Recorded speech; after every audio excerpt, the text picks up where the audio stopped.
Oh, thank you. Well, it's awesome. Hello, everyone. Welcome back to another episode of Capes and Lunatics. I am Phil. Lilith could not make it, but another interview, a very special guest, Celeste Bronfman. I looked at your social media. I saw comic and TV writer and time traveler. So All of the above are true. all of the above. Okay. So one of them I wish I was more of, but yeah, I started in TV and I got into comics relatively recently, not too long ago. But yeah, so I've been doing TV as well and working in film as I do comics and juggle both. So before we get to your comics and Jackpot #1, which is why we're here, what TV shows did you write for?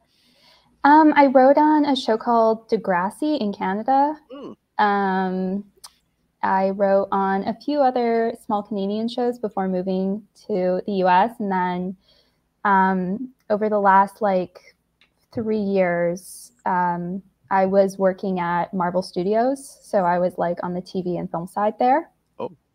Yeah, which is kind of a little bit how I got into Marvel Comics. Oh, okay. It's a little bit of a bumpy ride, so we can get into it. But so someone over there recommended you for the comics, or were you like, oh, I want to write some comics? Or yeah, I've always wanted to write comics, so I started writing one-page gag strips about 6 or 7 years ago, and through that I got an opportunity to write My Little Pony.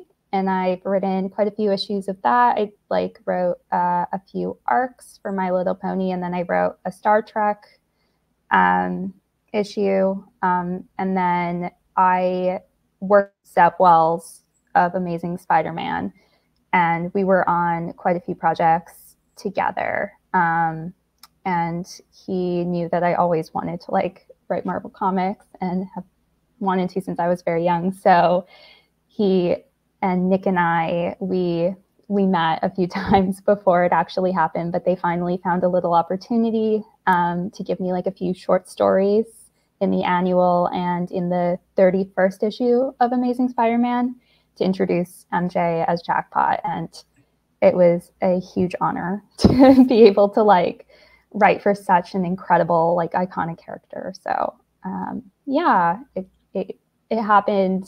It happened. There's not an easy route, but I'm so lucky to work with the people I do. So you said you've been wanting to write comics for a long time, or were you a reader, or were you just I want to write comics? I was a big reader. I always loved Marvel comics. I grew up reading a bunch. I grew up in Montreal in Canada, so there were a bunch of French comics I was reading when I was young. And they're not as popular as Marvel, but I think it was my in when I was young. It taught me how to read comics, to appreciate the art. And after that, I think I transitioned to, I love Doctor Who. So I was reading Doctor Who comics, and I started going to comic book stores and learning from everyone who worked there which issues I should start with. So do you think it was your love of comics that got you and started you on the path to be a writer, or was it then something else? I think it kind of went hand in hand. I really loved Doctor Who growing up, and that was kind of, I made it my mission to one day write on Doctor Who. And so I would write I guess it was fan fiction, but it was kind of a spec script. I would just write a lot of stories and dream of, I loved visual mediums of storytelling. And I know there are differences between comics and TV, but I think some part of just the collaboration between artists and camera folks and set designers, I loved coming together with different people to tell stories. And both comics and TV have that. So I think I just wanted to work in some space, but I love comics so much, and I have so much respect for had so much respect for the people in comics, and it had always been a dream. I've asked other people this before, and I'm always interested in people's takes. It's I've heard writing comics is it's so different from writing anything else, either TV or movies or even like novels and stuff. Like it's a completely different animal. Yeah, that's what I found. I think some people, the transition's more seamless than it was for me, but I definitely had to learn because I think for TV, what I found when I was like working on shows, it was very much like this character walks from here to here, and then it's up to a director and, you know, everyone on set to figure out what's the best movement. But in comics, you're kind of like aiding in the direction. Of course, like the artists take over and usually do a better job, but you kind of have to make sure that the action works and like plot it out on the page. So I'll have to like, or what I do is I draw it on the page and see how it's going to be like lay out on the page. If I have like 4 panels or 5 panels, and I try to like imagine it visually in my head, which is not something I usually did in TV. Because it's more like up to someone else. Whereas in comics, I feel like it's a smaller team, so there's just more that you have to think of. And I just wondered if you have to be more descriptive in comics, because like on a TV show, everything's already there. So it's like, okay, this person's going to walk over to the phone, but in a comic, you have to like, okay, there's a phone sitting on a table. The phone is red. You know, it's. Yeah, for sure. For sure. A lot of that, like describing clothing sometimes, like obviously the artists have a lot of say in that. So like I'll only put it if it's necessary. And obviously it's a discussion after that as well. But yeah, you're right. Like in TV, you wouldn't say, oh, you know, she's wearing jeans in this and like this colored shirt, unless it was like really necessary. It's usually like the costume department who would think that through. Yeah, so it's different. So you had, you probably don't want to say, but I was gonna say, do you have a favorite? Do you like comics, like writing for comics more, television, or you're probably like, no, I don't want to say one or the other. I like both for different reasons. Is that a cop-out answer? Perhaps. No. I like both for different reasons. I think what's so fun about comics is like you get to have like a lot of say in every step of the process has been my experience. Like I love getting every stage, like seeing the pencils and then the inks come in and colors and being able to like, you know, be part of the process in lettering. But in TV, from my experience, it's kind of, you write the thing and then you like send it off and you wait to see how it comes along, or like it's kind of left in other people's hands. Obviously, like I wasn't at showrunner level, so I know that happens when you're at showrunner level. But yeah, I've loved being part of the process, and I think being able to, you just have a lot more freedom in comics. I think you can have more like action pieces, and you don't have to worry about budget as much, which is really cool. And you don't have to worry about like, are there too many locations? Are there too many like costume changes? Because it's a little bit easier to do in comics. So there's so much more freedom in comics that you don't get in TV and film. But I also love the collaboration in TV and film. And I think that was like my first true love, was watching TV. And so I'll always have like a very special spot for it. But I love visual storytelling in both mediums. So. And I mean, with Jackpot, I mean, they really threw you in. I mean, not only are you writing a top tier character, but it's like in the middle of a big crossover too. What's that? I mean, what's that like? I mean, are you and Zeb always on the phone, be like, okay, well, this is going to have to take place between here, you know? It was definitely a lot of pressure, because you want to do justice and you want to like have it be her story, but also having like, you know, the backdrop of gang war. But I was very conscious of like making sure that the gang war didn't take over the story and that it was more about like her emotional journey. But yeah, definitely like mapping out the characters and where they all were. That took some finessing, because even like when I was first beginning, I remember being on the phone, my other friend, Cody Ziegler, was like doing the Miles stuff. So I would be in like a group chat with the two of them asking like, is this character still on the board? And there were definitely moments where I wrote like other characters into the script, and then we found out, oh, they're busy somewhere else. So there was like rewriting, and I know that happened with all of the crossover comics. But I was lucky to have like a great team, and everyone was like keeping in touch, and it was just an ever evolving thing. But it was a lot of fun, and I like Francine Fry, and it was fun to bring her in and have them interact. And she's like a little goofier, so it was a chance to get in some comedy, because I know Gang War has not always been a lighthearted event. So I wanted to make sure there was some fun.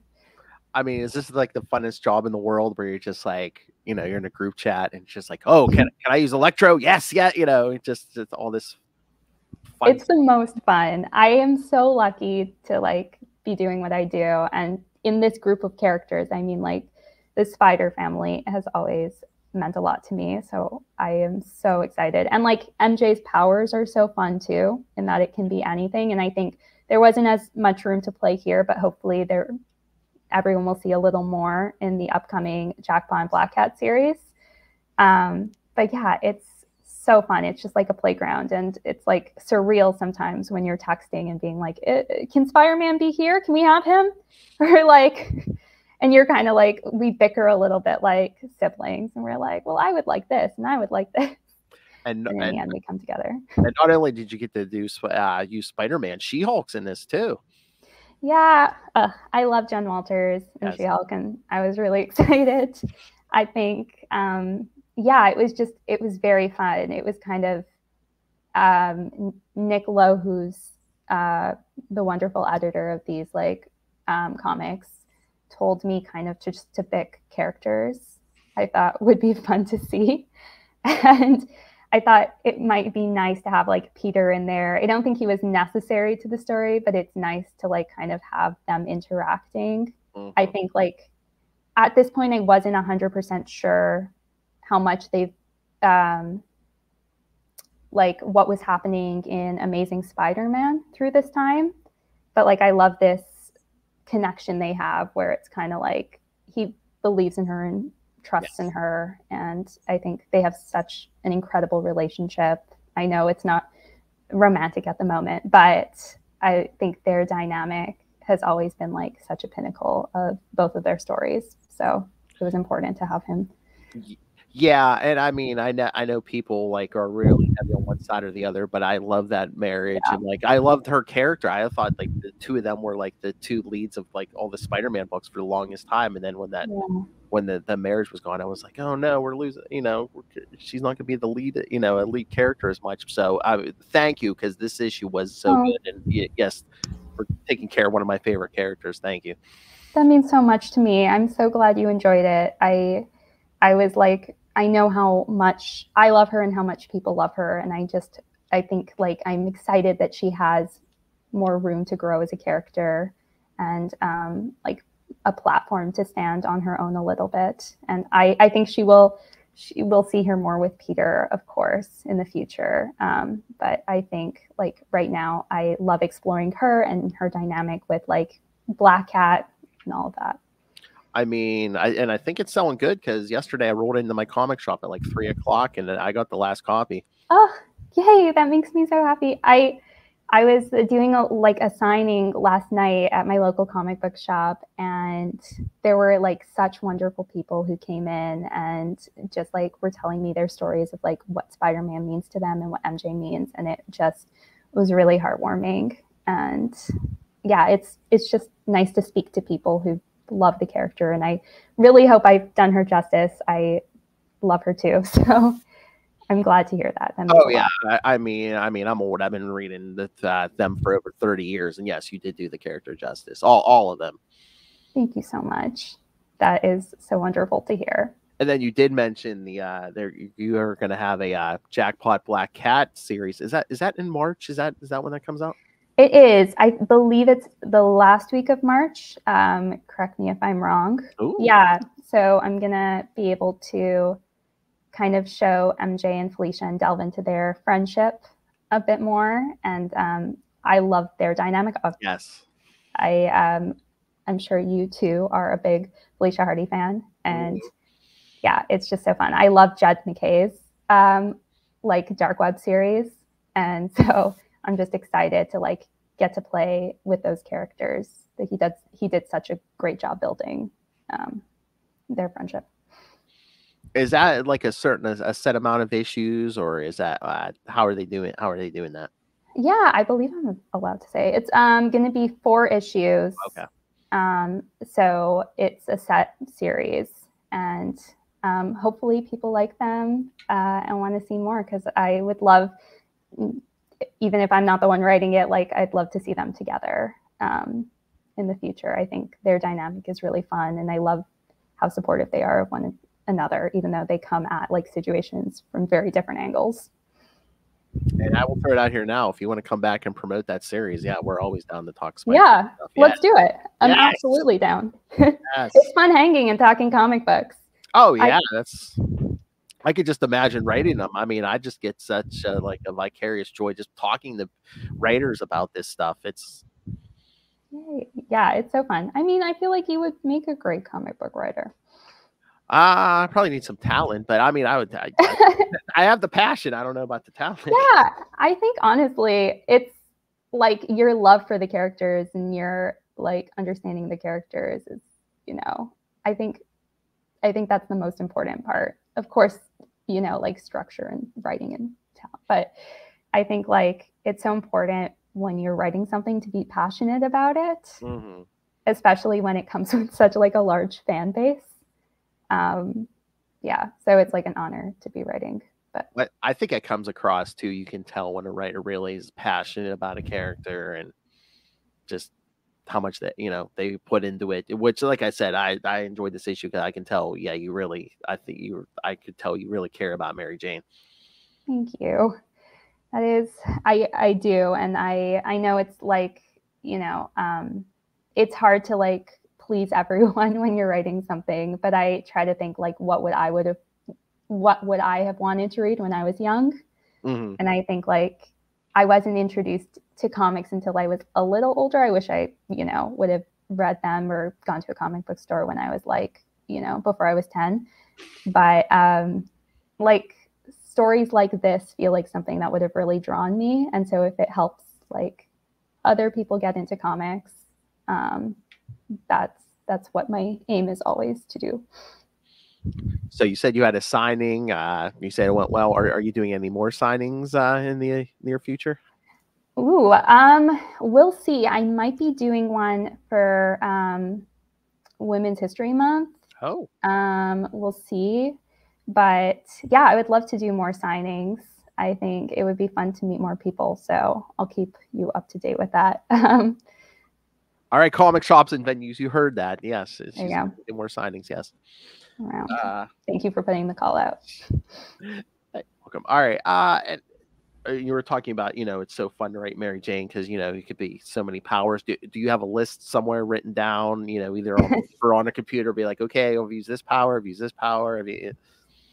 I definitely do, because I feel like she switches powers so often, and especially in this miniseries, and like having to come up with like really fun ones that hopefully people haven't seen many times before.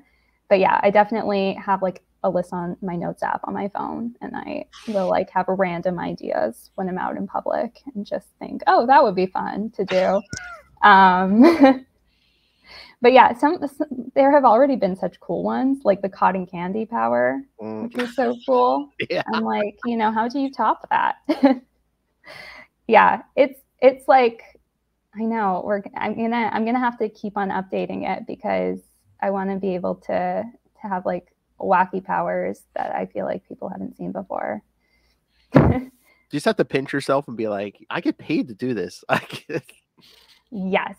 Yeah, it is wild, because it's like, this is my job. I get to like wake up and like come up with like these weird power sets and like work with these heroes. It is so funny. I guess like my mom was walking with someone in like the other day, and she was telling her that her daughter is like writing Mary Jane in Spider-Man, and she's like, but is she allowed to do that? Isn't that like copyright infringement? Because she thinks it's just like I'm writing fan fiction.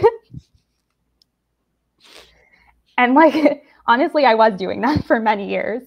So it is cool to be paid for it because I was like just posting it anonymously online before.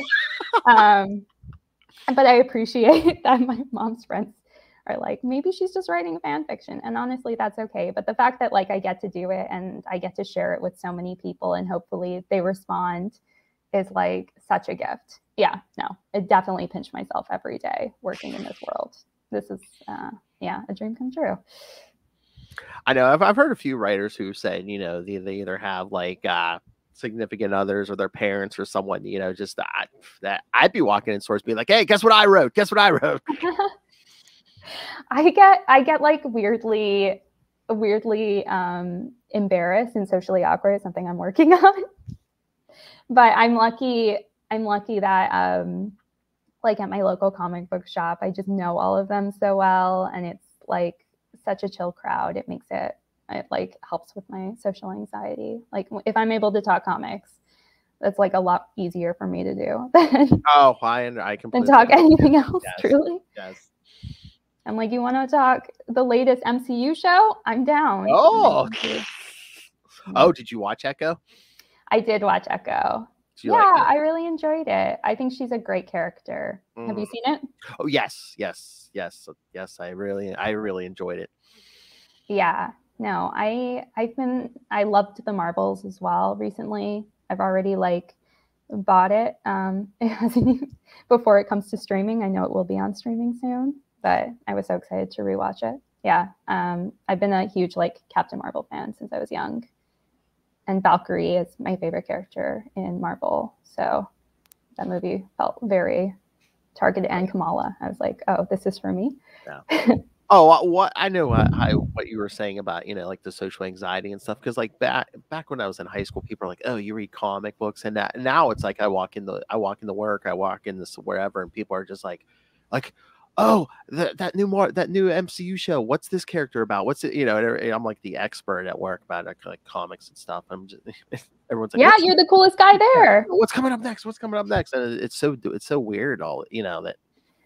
It is weird that like I feel like perhaps both of us, you more than I, like started loving Marvel comics before it was like in the ether as much as it was. So it is so fun that people like are talking about like comic issues now and like asking who like Dar-Ben is or all these like characters who I'm like, oh, I never thought we would be having these conversations, but it's like the coolest thing. Even my friends who don't really read comics, like we have full conversations about Marvel and the intricacies of the multiverse, and it's like one of my favorite things. That was fun. I know, it's so weird. It's just you have to realize it's like, wait a minute.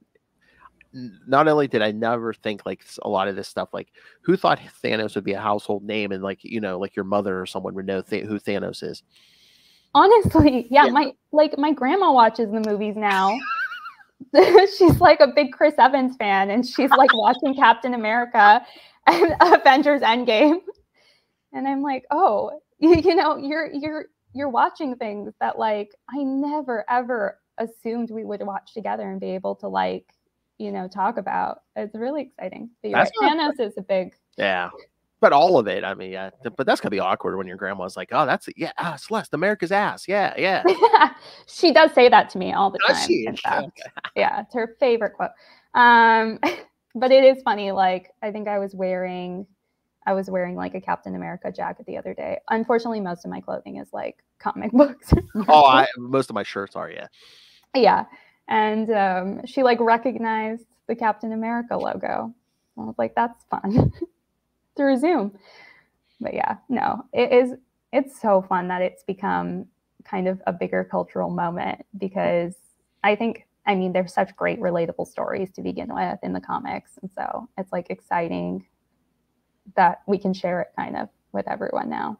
I just feel sad that like a lot of people didn't get to it in print, and more people relate to it through like the movies and stuff, which is good. I mean, I love the movies and everything, but I'm just like, there's so much like reading material you can get into about any of the decades you can get into reading these characters. Yeah, no, I know. I mean, like it'll still happen to me where I'll see a character in a show or movie that like I haven't really seen before, and I go back and try to find like all the comics on Marvel Unlimited and just go through, because I mean that's the fun of it. That's how I know, like I'm really connecting with the show. Cause I'm like, man, I need to go back and read all those comics again. Yeah, and it's like impossible to keep up. I feel, even though I try my best, there are so many incredible comics, like even just in Marvel, in the Marvel universe, that I'm missing constantly because it's just there's not enough time, and sometimes like it's just I'll try to keep up with like everything that's happening in Gang War and miss out on like other incredible series. So there's always something. Yeah, which is fun. That's the double-edged sword, because it's like it's such a like a golden age of comics. But I know, like, I read a ton already, and I'm like, and then I hear someone say, "Oh, did you read this?" I'm like, "No," and then it's like, "Oh, this series is good." I'm like, I'm reading like a huge stack every week, but then meanwhile, I'm still missing out on stuff. So it's great that there's so much good stuff out there, but I think if you have a job, you don't have time to read all this stuff. I know, it's hard. And then like to keep up with all of, if like in terms of Marvel, like to keep up with all the movies and TV shows too. Yeah. I mean, yeah, I am trying my best. There should be someone I'm sure there is someone who's keeping like a list online of everything that you should be like reading and watching every month. I mean, if you go online, I think, you can find lists, and it won't even tell you, the order everything released and what order to watch stuff. I think there's even people who are like, here's the complete chronological list of the MCU, where it's like, okay, watch the first Captain America, then watch, like the 90s portion of the first Captain Marvel movie, then you jump to Iron Man.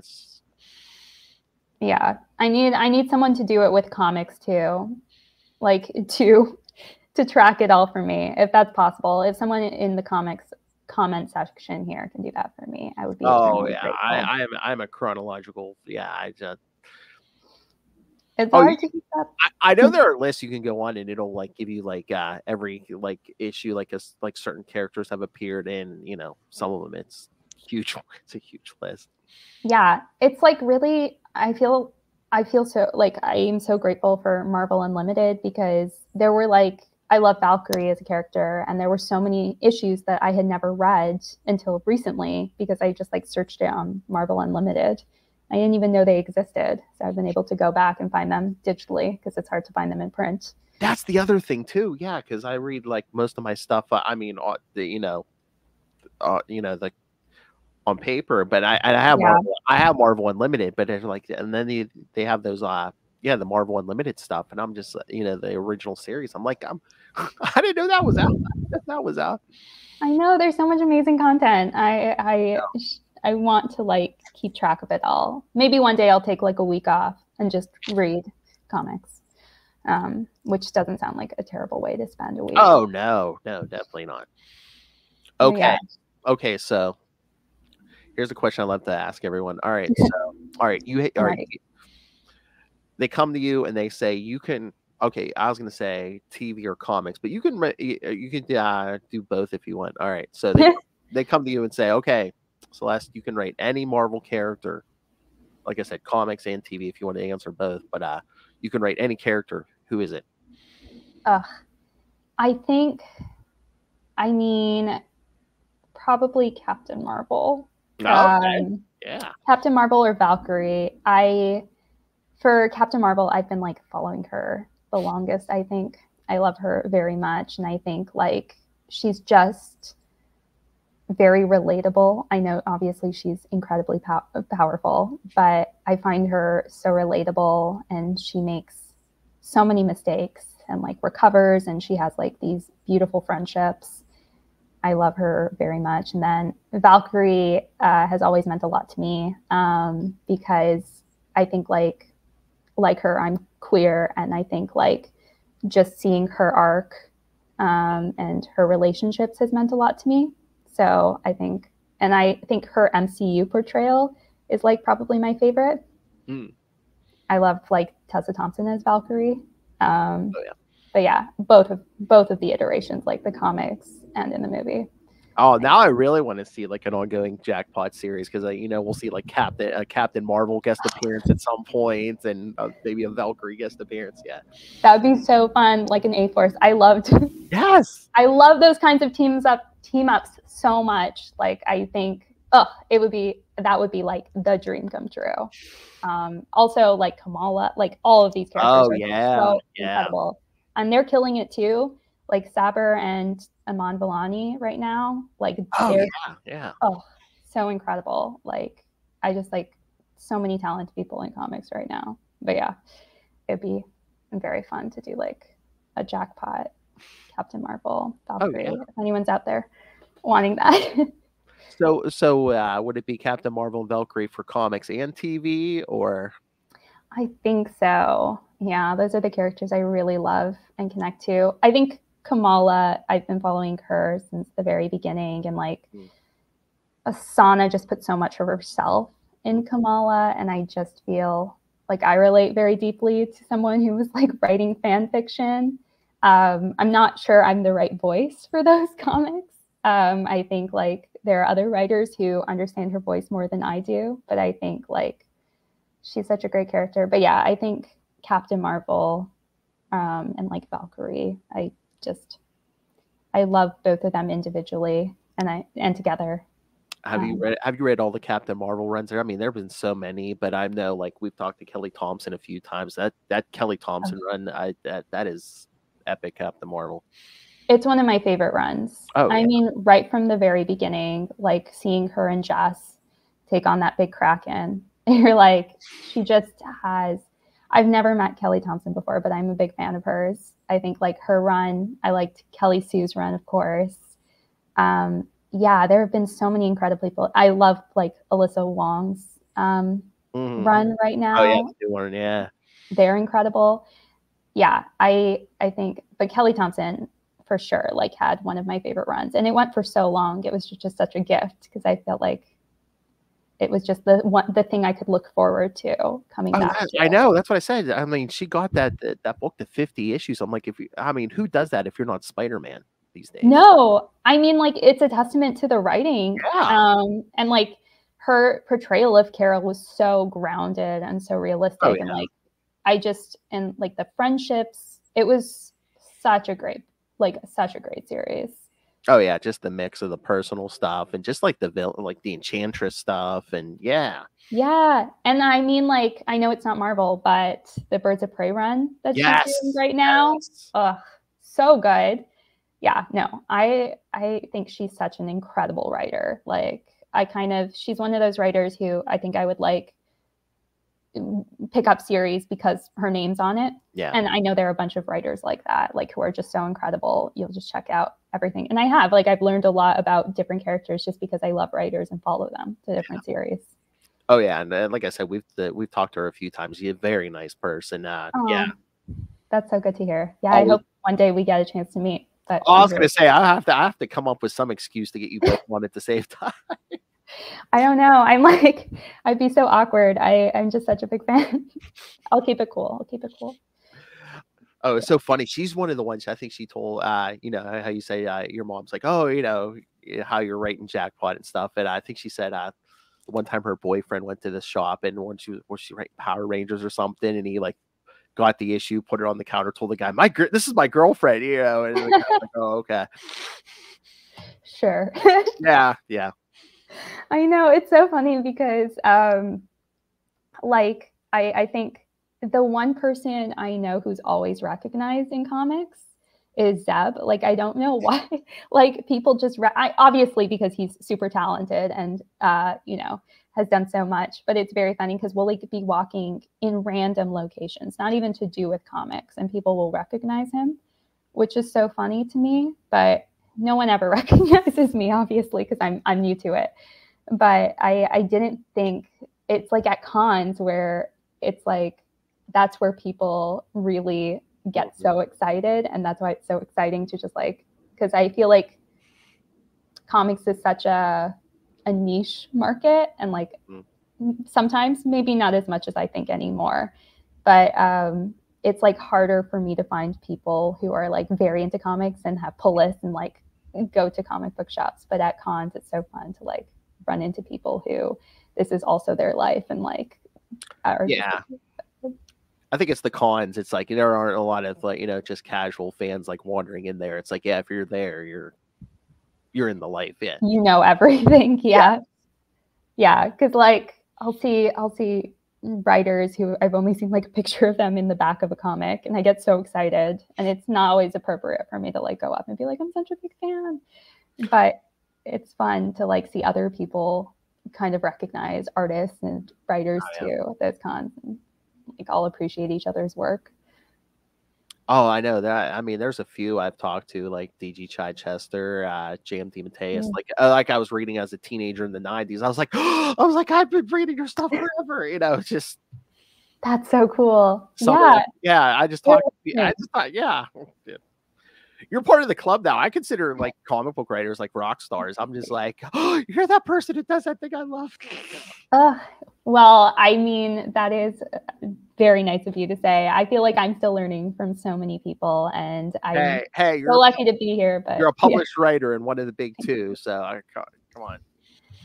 Thank you. Yeah, it's wild. It's really exciting. Like I got to go to LA Comic-Con and see the Gang War panel on stage, and it's like so wild to be like, oh, I did a small thing in that, like incredible crossover, like one of the things I would have like picked up when I was like young and read front to back and like picked up every issue, and I still do. Obviously, I'm picking up every issue, I promise.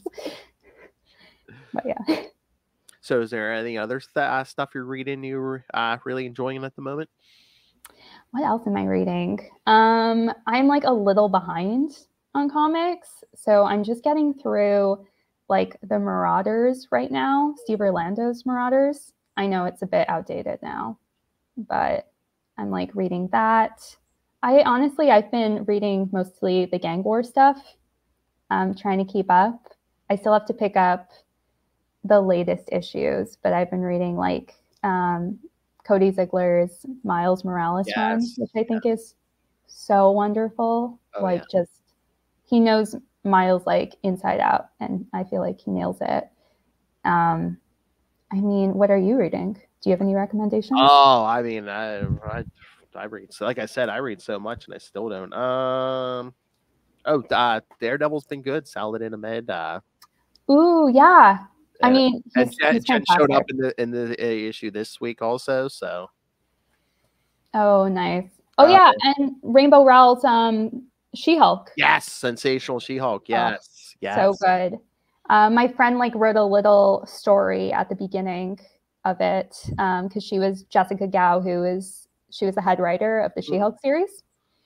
And she wrote like a little story, and I like went to her house the other day so she could sign it for me.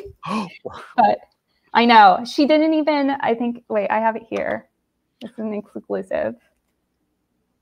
She signed it right there. Oh, nice! I feel very lucky. I know, but Rainbow Rowell is such an incredible writer, and like, oh yeah, the funnest take on Jen.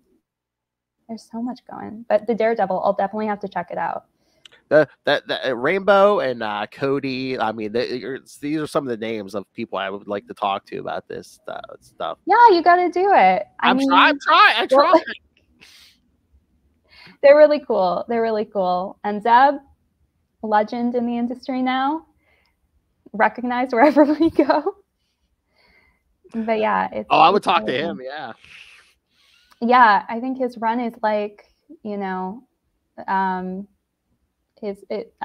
run has been on for so long now. His Spider-Man run, 2 years almost, right?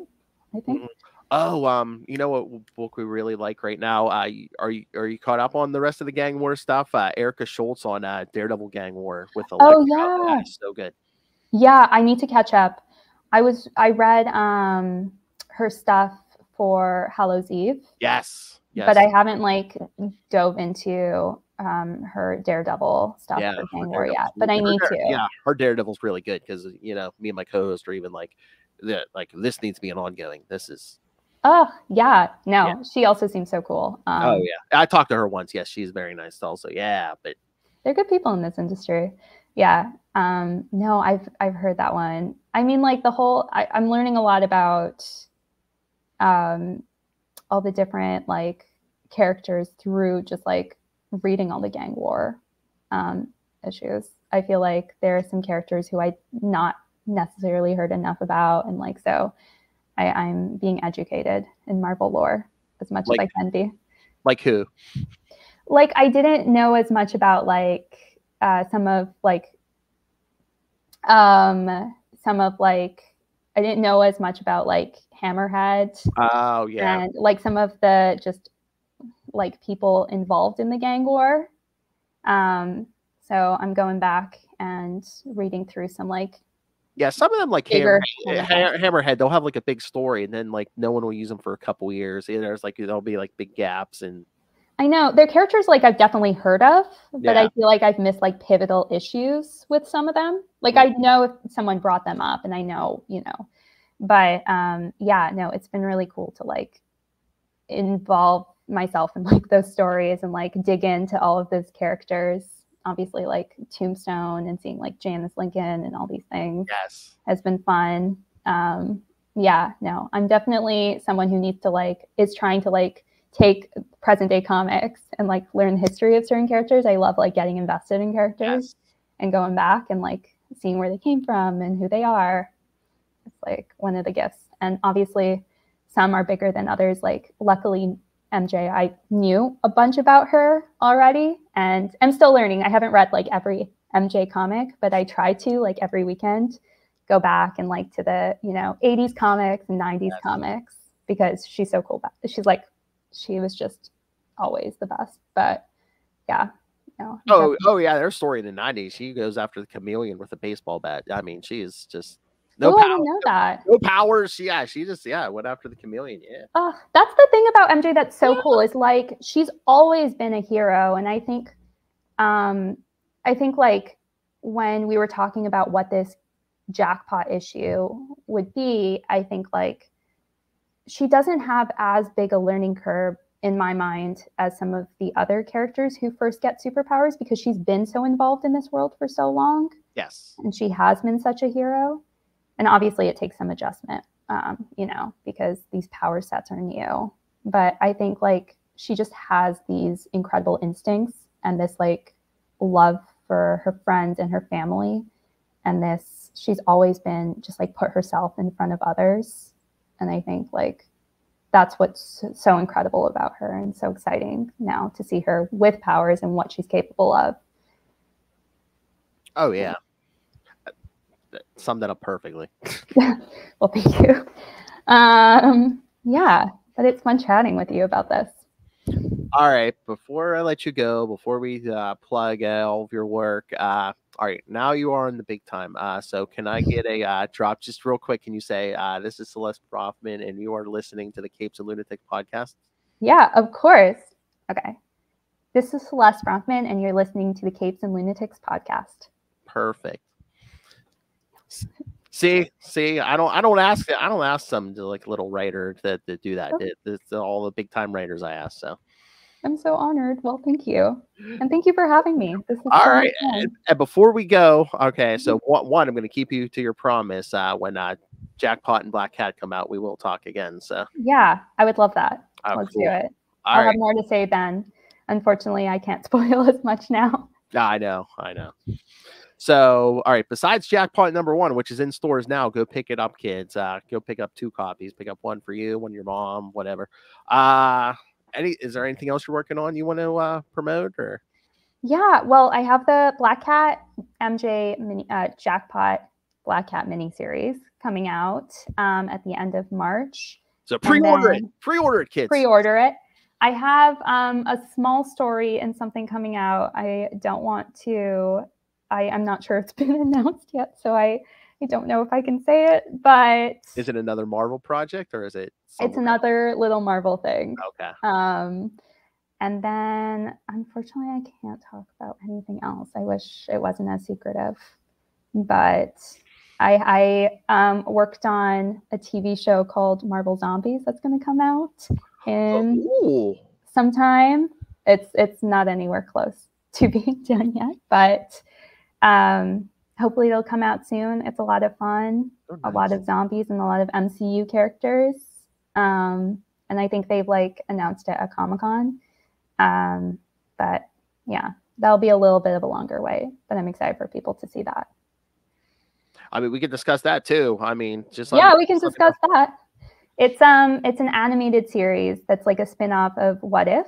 There was a zombies episode in What If season 1. Yes. And it's by the same director, Brian Andrews. And I worked with Zeb on it. So that's how we first met. And it's been a ton of fun. And it's like, it's a little gory. It's a little dark. But hopefully it has like enough characters to keep people intrigued. And yeah, it's got some really fun characters. I think it's been announced, but like Kamala is a big part. And we've got like just a bunch of fun characters. Kate Bishop, and I'm trying to think of the ones they've announced. Shonk and Katie.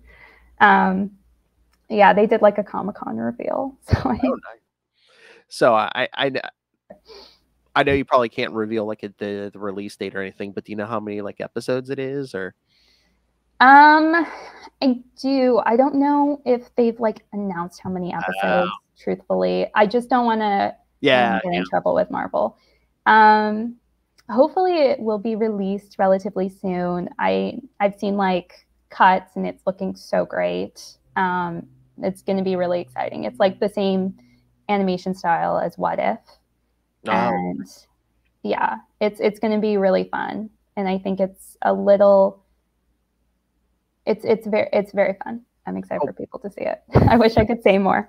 So they're really coming with that animation, because we just had What If season 2. They announced, I believe, season 3. Yeah. There's going to be a season 3. And then at some point this year, X-Men 97 is coming out, I believe. So. Yeah, and the new Spider-Man show. Yes, I'm so excited for that. Yes. Yeah, it's all going to be. I mean, they've been killing it in Marvel Animation, and everyone there is like just so lovely and awesome. So I'm excited for everyone to see it. I've seen like small previews of some of the other shows, but I'm excited to see it all premiere. Well, you seem to be on the right track, because just from talking to other people, it seems like when you do good, they just throw more and more work at you. So that seems to be what they're doing. So thank you for saying that. I'm so lucky to work with everyone there. And it's, as you said, a dream come true. And like I said, I can't praise this enough. Kids, go buy Jackpot #1. Thank you. If you can find it at your store. It's not sold out like mine was. Oh, that's so exciting to hear. I mean, I hope that everyone can get their copies. I'm so thank you so much for your kind comments. That means so much to me. I enjoyed it. Like I said, it just makes me happy when people take care of these characters. And yay. Well, I'm excited. I'm excited to chat more about her with the miniseries. We'll have to catch up then. Oh, do you have any social media or anything you want people to follow you, or a website or anything? Or yeah, you can follow me. I'm on Instagram at @cell_Bron. And then on Twitter at the same username. So you can go follow me there. And yeah, keep in touch. Let me know what you think. Excited to hear. Yeah, and I'm excited to speak again soon. I was going to say, and we will talk that Jackpot and Black Cat. So keep people send in your praise, send in your questions. All right. So yes, thank you, Celeste. Like I said, I really love talking to people and get them behind the scenes stories and the making of all this stuff. So thank you so much. Thank you. This has been so much fun. I'll speak to you later. Yes. Thank you. Bye. Bye.